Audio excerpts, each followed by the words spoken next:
Trump, Macron, and the poverty of liberalism. No Western liberal would disagree that Mr. Donald Trump's election was a disaster for American society, while that of Mr. Emmanuel Macron was a triumph for French society. In fact, the opposite may well be true, as heretical as that sounds. But the first question to ask is why people are engaged in violent street protests in Paris, but not in Washington, D.C. I have personally experienced these Paris protests, and the smell of tear gas on the Champs-Élysées reminded me of the ethnic riots I experienced in Singapore in 1964. And why are the yellow vests protesting?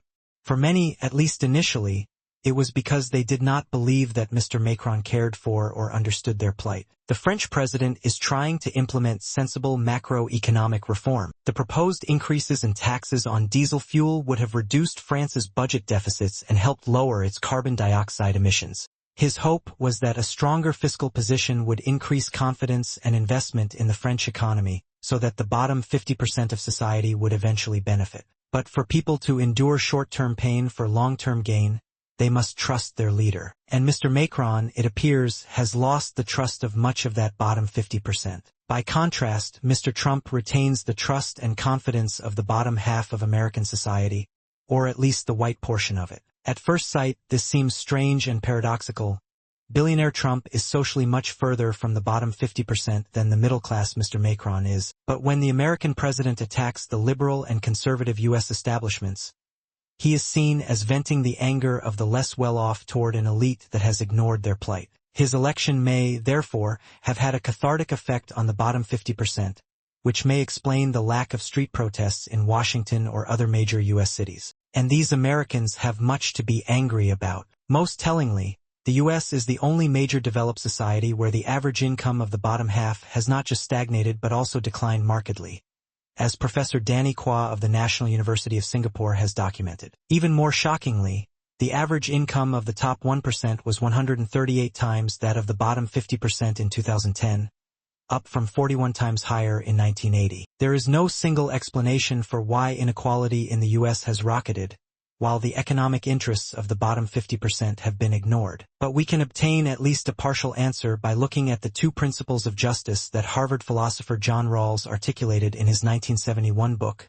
A Theory of Justice. The first principle emphasizes that each person should have an equal right to the most extensive liberty, while the second says that social and economic inequalities are to be arranged so that they are to everyone's advantage. The undeniable fact is that Western liberals have emphasized the first principle over the second in both theory and practice, prioritizing individual liberty and worrying far less about inequality. They believe that as long as elections take place and people can vote freely and equally, this is a sufficient condition for social stability. It follows, therefore, that those who fail economically do so because of personal incompetence, not social conditions. Yet there was no doubt when China joined the World Trade Organization in 2001 that creative destruction in developed economies would follow, entailing millions of job losses. These economies' elites, whether in the US, France, or elsewhere, had a responsibility to help those who were losing their jobs. But no such help was forthcoming. Conventional macroeconomic theory remains sound. Mr. Trump's policy of running larger budget deficits in good times will bring pain later,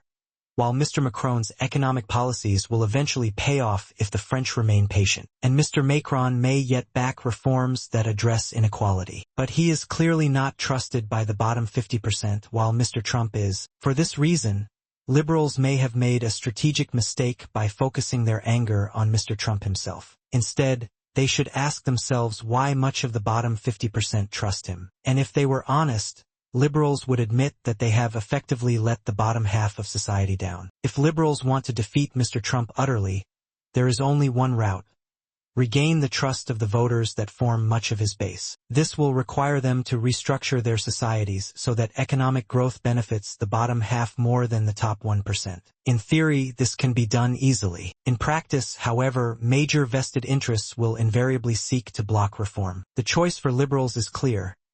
They can feel good by condemning Mr. Trump, or they can do good by attacking the elite interests that contributed to his election. If liberals can do the latter, Mr. Trump's election would be seen by future historians as a necessary wake-up call, while Mr. Macron's merely created the illusion that all was well. These historians might then conclude that Mr. Trump's election was ultimately better for American society than Mr. Macron's was for France.